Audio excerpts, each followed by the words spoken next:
జీవితాల్లో అనుకోని సంఘటనలు జరుగుతాయి. యాక్సిడెంట్స్ జరుగుతాయి. కొన్ని యాక్సిడెంట్స్‌లో ఫిజికల్ యాక్సిడెంట్స్‌లో ఉదాహరణగా నిన్న కాక మొన్న ఒడిశా ట్రైన్ యాక్సిడెంట్. ఎంతోమంది ప్రాణాలు కోల్పోయారు. ఆ ప్రాణాలు కోల్పోతున్న వాళ్ళని చూసిన వాళ్ళు ఉన్నారు. విట్‌నెస్‌గా ఉన్నారు. అదేవిధంగా తన కళ్ళ ముందే తన తోబుట్టువులో, పేరెంట్సో, మిత్రుల్లో చనిపోవడం చూశారు. ఇలాంటి యాక్సిడెంట్స్ ఎన్నో జరుగుతాయి ఫిజికల్ యాక్సిడెంట్స్. కొంతమంది అనుకుంటారు చాలా అదృష్టవంతులం, బతికి బట్టకట్టాము, ఎంతోమంది దౌర్భాగ్యం చనిపోయారు అని బాధపడుతూనే మన వాళ్ళు మిగిలినందుకు ఆనందపడుతూ ఉంటారు. కానీ ఇలాగా ఎవరైతే సర్వైవ్ అయ్యారో వాళ్ళకి వాళ్ళలో కొంతమందికి చాలా మనోవేదన అలాగే ఉండిపోతుంది. షాక్ అలాగే ఉండిపోతుంది. కొంతకాలం అవ్వచ్చు, జీవితకాలం కావచ్చు.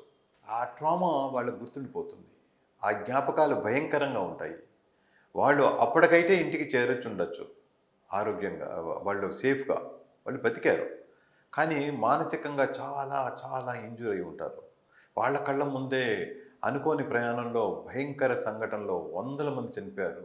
తనకు కావలసిన వాళ్ళు చనిపోయారు. తనైతే బతకచ్చు కానీ ఆ ఒక ఇన్సిడెంట్స్ ఒక ట్రామాకు గురి చేస్తుంది. ఇది ఫిజికల్‌గా జరిగేటువంటి ట్రామా. మానసికమైన ట్రామాలు చాలా ఉంటాయండి. కొంతమందికి నిజాయితీ పరుడికి ఉద్యోగం పోవడము, ఎప్పుడూ అవినీతికి పాల్పడిన వాడికి అవినీతి నిరోధక శాఖ అని చెప్పి ఒక పట్టుకోవడము, ఉద్యోగం పోవడము మెయిన్‌గా. లేదా నువ్వు లేనిదే నా జీవితమే లేదు అని చెప్పి భాగస్వామితో ఆలుమొగలు చాలా బాగా గడుపుతో ఏ రోగము, ఏ వారంటూ లేకుండా సడన్‌గా ఒకళ్ళు చనిపోయినట్టయితే ఆ మిగిలి ఉన్నటువంటి స్పౌజ్, అది భర్త కావచ్చు, భార్య కావచ్చు, ఆ ఒక్క సంఘటనని, ఆ భర్తను కోల్పోవడం, ఆ భార్యను కోల్పోవడం భరించలేక మానసిక ట్రామాలోకి వెళ్ళిపోయే వాళ్ళు చాలామంది. మొత్తం పోయింది, ఇంకేమీ మిగల్లేదు, నాకు చేయవలసింది ఏమీ లేదు అన్నట్టుగా అయిపోతారు. ఇక తనతో పాటే జీవితం అంతా వెళ్ళిపోయింది అనుకుంటారు. ఎన్నో జరుగుతూ ఉంటాయి. కొంతమందికి పిల్లలు ఎదిగొస్తారు, రేపో మాపో చక్కగా ఉంటారు అని చెప్పి అల్లారు ముద్దుగా పెంచుకొని వాళ్ళకి ఎంతో ముద్దుగా విద్యాభ్యాసాలు నేర్పించి వాళ్ళ భవిష్యత్తు కోసం కలలు కానీ నిరంతరం కృషి చేస్తున్నటువంటి వాళ్ళకి పిల్లలు అనుకోకుండా చనిపోయినట్టయితే ఎంత దుఃఖంగా ఉంటుంది. వాళ్ళు కన్న కలలు ఎలా పటాపంచలైపోతాయి, ఇవి డైజెస్ట్ చేసుకోలేరు. కొంతమంది పిల్లలు ఆవేశానికి గురయ్యి తల్లిదండ్రులు మర్చిపోయి సూసైడ్ చేసుకుంటూ ఉంటారు. ఆ పిల్లవాళ్ళ సూసైడ్ చూసినటువంటి తల్లిదండ్రులు ఏ పాపం ఎరగకుండా ఇంత శిక్ష వేసారేంటి మన పిల్లవాడు, లేకపోతే మన అమ్మాయి అని చెప్పి కుమిలిపోతున్న వాళ్ళు ఎంతోమంది ఉంటారు. వెళ్ళిపోయిన వాళ్ళకి పర్వాలేదేమో కానీ ఉన్న వాళ్ళకి రోజు మరణంగానే ఉంటుంది. రోజు యమ యాతనగా ఉంటుంది. ఇది పోస్ట్ ట్రామాటిక్ స్ట్రెస్ డిజార్డర్స్ అని కూడా అంటారండి. అది ఫిజికల్ ఇంజురీస్ వల్ల కావచ్చు, మానసిక ఇంజురీస్ వల్ల కావచ్చు. కొన్ని జ్ఞాపకాలు భయపెట్టే విధంగా ఉంటాయి. జరిగిపోయినటువంటి ఆ దుర్ఘటనని మళ్ళీ మళ్ళీ తలుచుకుంటుంటే, ఒకవేళ తలుచుకోకూడదు అనుకుంటున్నా కూడా మళ్ళీ మళ్ళీ ఆలోచనలకు వస్తుంటే, ఆ ఆలోచనలతో డిస్టర్బ్ అయ్యి, ఆలోచనలతో ఆందోళన చెంది, ఆ ఆలోచనలతో నిద్ర రాకుండా అయిపోయి, ఆ ఆలోచనలతో తినాలనే ఫీలింగ్ లేకుండా అయిపోయి, ఆ ఆలోచనలతో దేని మీద ఫోకస్ చేయలేకపోవడము, కాన్సన్ట్రేషన్ చేయలేకపోవడం జరుగుతున్నప్పుడు అది చాలా లాసు. ఒక ఫంక్షనల్గా ఉండేటువంటి మనిషి డిస్ఫంక్షనల్ అయ్యేటువంటి అవకాశం ఉంటుంది. ఒక చాలా బాగా పర్ఫార్మ్ అయ్యి డెడికేషన్గా చేస్తున్నటువంటి ఒక వర్కరు ఇట్లాంటివి జరిగినప్పుడు తన జీవితంలో అది చాలా ఎఫెక్ట్ అవుతారు. వాళ్ళు అంత వర్క్ ఇవ్వలేకపోతారు, అంత సర్వీస్ చేయలేకపోతారు. అది అర్థం చేసుకోలేని యజమాన్యం కానీ, మేనేజ్మెంట్ కానీ వాళ్ళని ఏ విధంగా హ్యాండిల్ చేయడం రాక రాంగ్గా రబ్బింగ్ చేసేవాళ్ళు ఉంటారు. కానీ వాళ్ళని అర్థం చేసుకోవాల్సినటువంటి అవసరం ఉంటుంది. అదేవిధంగా ఇంతకుముందు బాగుండేది భార్య, ఇంతకుముందు బాగుండే వాళ్ళు భర్త ఇట్లా అయ్యారంటే వాళ్ళకి జరిగినటువంటి దుర్ఘటనలు, వాళ్ళ ఆఫీసులో కానీ, బిజినెస్లో కానీ, వాళ్ళ వ్యవహారాల్లో కానీ జరిగినటువంటి షాకు, వాళ్ళ ఆత్మవిశ్వాసం పటాపంచలైపోయింది, వాళ్ళ నమ్మకం పటాపంచలైపోయింది, వాళ్ళు అన్రెస్ట్ అయిపోయారు. కనుక ఏంటంటే వాళ్ళకి హోప్లెస్గా అయిపోతారు, చాలా డిప్రెషన్కి గురవుతారు. సర్వం కోల్పోయింది, అస్త్ర సన్యాసం చేశాము, ఇంకేమీ లేదు, ఇంకేం మిగలలేదని చెప్పి జీవోత్సవంలా బతుకుతున్నట్టుగా ఉంటుంది. ఒక నవ్వు ఉండదు, ఒక ఆనందం ఉండదు, ఒక పార్టిసిపేషన్ ఉండదు, ఏమీ ఉండదు, మొత్తం పోయినట్టు ఉంటుంది. కనుక ఇట్లా గమనించినట్టయితే ఆ తోటి కుటుంబకులు ఎవరైతే కుటుంబకులు ఉంటారో, లేకపోతే స్నేహితులు ఉంటారో, కన్సర్న్ ఉంటుందో, వాళ్ళు తప్పనిసరిగా ఆ మనిషిని సైకియాట్రిస్ట్ దగ్గరికి తీసుకెళ్ళాలి, సైకలాజికల్ కౌన్సిలర్ దగ్గరికి తీసుకెళ్ళాలి, విషయాన్ని చెప్పాలి. దీనికి కౌన్సిలింగ్ అనేది చాలా చాలా ఇంపార్టెంట్.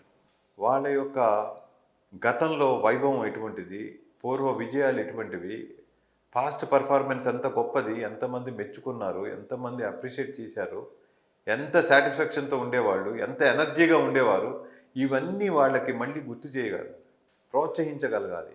వాళ్ళ వల్ల బాగుపడినటువంటి కుటుంబాల్ని, మనుషుల్ని చూపించగలగాలి. వాళ్ళు చేసినటువంటి కష్టానికి తగ్గ ఫలితాలు ఏంటో అనేది వాళ్ళకి చూపించగలగాలి. వాళ్ళ జీవితము కొంచెం ఓర్చుకున్నట్టయితే, కాస్త మారినట్టయితే ఎలా ఉంటుందో కూడా చెప్పగలగాలి, చూపించగలగాలి. ఆ విధంగా మళ్ళీ వాళ్ళకు ఒక స్కోప్ క్రియేట్ చేయాలి, ఒక ఆపర్చునిటీస్ ఇవ్వాలి, మోటివేషన్ ఇవ్వాలి.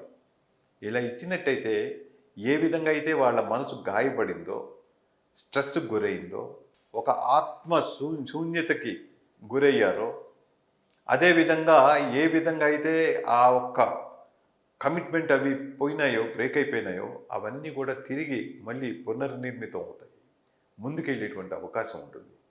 కనుక ఏంటంటే ఏదో ఉన్నారులే, మొన్న యాక్సిడెంట్ వల్ల ఇట్లా అయిపోయాడు, లేకపోతే భార్య వెళ్ళిపోయింది కదా అని ఇలా అయిపోయాడు, లేకపోతే భర్త ఎక్కడ దూరంగా ఉంటున్నాడని ఇట్లా అయిపోయింది, లేకపోతే పరీక్ష ఫెయిల్ అయ్యాడని చెప్పి ఇలా రోడ్ల మీద తిరుగుతున్నాడు, సరిగ్గా లేడు, అట్లా ఏదో అనుకుని చెప్పేసి ఊరుకుంటారు. దీనికి ఏం వైద్యం లేదనుకుంటారు. కానీ వైద్యం ఉందమ్మా. ఈ వైద్యం అనేది ఆ ఒక్క ఓరియంటేషన్ మార్చాలి, వాళ్ళని రిక్రియేట్ చేయాలి, హోప్ని క్రియేట్ చేయాలి, భరోసా ఇవ్వగలగాలి, వామ్త్గా చూడగలగాలి. వీటికి మెడికేషన్ ఉంటుంది, పార్ట్ ఆఫ్ మెడికేషన్ ఉంటుంది, అలాగే కౌన్సిలింగ్ ఉంటుంది. ఇవి రెండు కలిపినట్టయితే వాళ్ళు ఆ పర్టికులర్ ఫేజ్ నుంచి, ఆ ఒక ట్రామా నుంచి, ఆ స్ట్రెస్ నుంచి బయటకు వచ్చేటువంటి అవకాశాలు ఉంటాయి. అదేవిధంగా ఈ పోస్ట్ ట్రామాటిక్ స్ట్రెస్ డిజార్డర్లో ముఖ్యంగా సెక్సువల్గా అబ్యూజ్ చేసినటువంటి గర్ల్స్ కానీ, చిల్డ్రన్ కానీ, వీళ్ళు చాలామంది ఎక్కువ మంది ఉంటారండి. ఎందుకంటే తెలిసి తెలియని వయసులో ఎవరింటికో వెళ్ళడము, అక్కడ ఉన్నటువంటి మగవాళ్ళు, ఈవెన్ వయసులో పెద్ద అయినా కూడా కొంతమంది సీనియర్ పర్సన్స్ కూడా అలా చేసిన వాళ్ళు ఉన్నారు. వాళ్ళని అనుకోని పరిస్థితుల్లో సెక్సువల్గా అబ్యూజ్ చేయడం వల్ల వాళ్ళకి షాక్కి గురయ్యేటువంటి అవకాశం ఉంటుంది, ట్రామాకు గురయ్యేటువంటిది ఉంటుంది. అదేవిధంగా ఏంటంటే చిన్న చిన్న పిల్లలు ట్రామాకు గురవుతారు. ఎందుకంటే చిన్న చిన్న ఇళ్లలో కాపురాలు చేసుకునేటప్పుడు పిల్లలు పడుకున్నారు కదా అని చెప్పి ఈ భార్యాభర్తలు శృంగారంలో కలిసినా కూడా ఆ పిల్లలు సడన్గా ఆ 3 ఏళ్ళు 4 ఏళ్ల పిల్లలు ఆ యొక్క సెక్సువల్ యాక్ట్కి షాక్కి గురయ్యేటువంటి అవకాశాలు చాలా ఉన్నాయి. ట్రామాకు గురయ్యే వాళ్ళు ఉన్నారు. వాళ్ళ సబ్కాన్షియస్ నుంచి ఉన్నటువంటి ఆ మెమరీస్ ఒకప్పుడు అది మాటల్లో వాళ్ళు చెప్తూ ఆవేదన పడుతూ వాళ్ళు భయపడుతున్నటువంటి విధానం, ఇవన్నీ కూడా షాక్. అలాగా ఈ పిల్లల్లో కూడా ఉంటుంది ఆ ట్రామా అనేది. ఆ సెపరేషన్ యాంగ్జైటీ ఉంటుంది, అది ట్రామాకు గురవుతుంది కొంతమందికి. ఎలా అంటే స్కూల్స్లో చేర్పించడము, లేకపోతే కొంచెం రెసిడెన్షియల్ స్కూల్స్లో చేర్పించడము, వాటిలోకి ఏంటంటే కొంచెం అడ్జస్ట్మెంటల్ ప్రాబ్లంగా స్టార్ట్ అయ్యి ఒకప్పుడు ట్రామాకు గురవుతారు. నిన్నగాక మొన్న ఒక అమ్మాయి క్లినిక్ వచ్చింది. అమ్మాయి ఫారిన్ కంట్రీ, ముఖ్యంగా జర్మనీలో చదువుకుని వస్తుందండి. వాళ్ళ తల్లిదండ్రులు చెప్తారు, జర్మనీ వెళ్ళేటప్పుడు ఉన్నటువంటి ఎనర్జీ, చురుకుతనము, ఆనందము అన్నీ కూడా బిగినింగ్లో బాగానే ఉన్నాయండి. ఇప్పుడు 4 ఏళ్ళు కంప్లీట్ అయినాక ఈ మధ్యకాలంలో ఇంకొక 6 నెలల్లో కోర్స్ అయిపోతున్నక చాలా డిఫరెంట్ అయిపోయింది. అసలు అక్కడ ఉండలేని నేను ఒక్కరోజు అన్నట్టుగా అయిపోయింది. ఇంక తీసుకొచ్చేసాము, ఇది పరిస్థితి. ఏమై ఉంటుంది అంటే ఈ అమ్మాయి కూడా చెప్పలేకపోతుంది. ఏం జరిగిందో తను చెప్పదు. అలా అని చెప్పి ఇంకొక పేపర్ అక్కడ రాయవలసింది ఉంది. కానీ అది రాయడానికి, అక్కడికి వెళ్ళడానికి మళ్ళీ అస్సలు ఏ విధంగా ఒప్పుకోవట్లేదు. ఆ పేరు చెప్తేనే భయపడిపోతుంది. ఇది కూడా పోస్ట్ ట్రామాటిక్ స్ట్రెస్ డిజార్డర్లోకి వస్తాయి. ఇట్లాంటివి దాని రూట్ కాజ్ ఏంటి, వాళ్ళు ఏది చెప్పలేకపోతున్నారు, ఏం జరుగుండొచ్చు అక్కడ అనేది ఉంటుంది. కొన్ని మేము అది 1 to 1 కొన్ని విషయాలు కాన్ఫిడెన్షియల్గా ఉంచాలి కానీ చెప్పలేము. కనుక ఆ రూట్ కాజ్ ఏంటి అనేది తెలుసుకొని దానికి గనక ఆ అడ్రస్ చేయగలిగితే వాళ్ళని మళ్ళీ బయటకు తీసుకురాగలుగుతాం స్ట్రెస్ నుంచి. రూట్ కాజ్ తెలియాలి.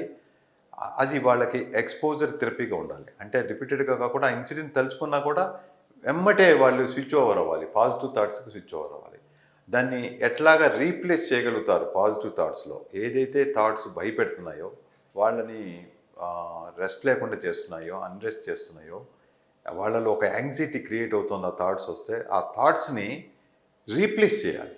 ఆ రీప్లేస్ చేయించగలిగినటువంటి స్కిల్లు అవన్నీ ఉపయోగించినటువంటి కౌన్సిలర్లు సక్సెస్ఫుల్గా బయటకు తీసుకురాగలుగుతారు. అదేవిధంగా వాళ్ళు తరచుగా రెమిడియల్గా ఏం తీసుకోవాలి, ఏం టిప్స్ తీసుకోవాలి, ఎలాంటి టూల్స్ వాడాలి, ఏ విధంగా టెక్నిక్స్ నేర్చుకోవాలి, అది చేస్తే మాత్రం తప్పనిసరిగా వాళ్ళలో రెసిలియన్సీ డెవలప్ అవుతుంది. రెసిలియన్సీ అనేది మేజర్గా సిల్వర్ లైన్తో చెప్పుకోవాల్సినటువంటిది. ఎప్పుడైతే ఆ రెసిలియన్సీ డెవలప్ చేశారో దాని నుంచి ఓవర్కమ్ అవ్వగలుగుతారో, క్వాలిటీ ఆఫ్ లైఫ్ లీడ్ చేయగలుగుతారు.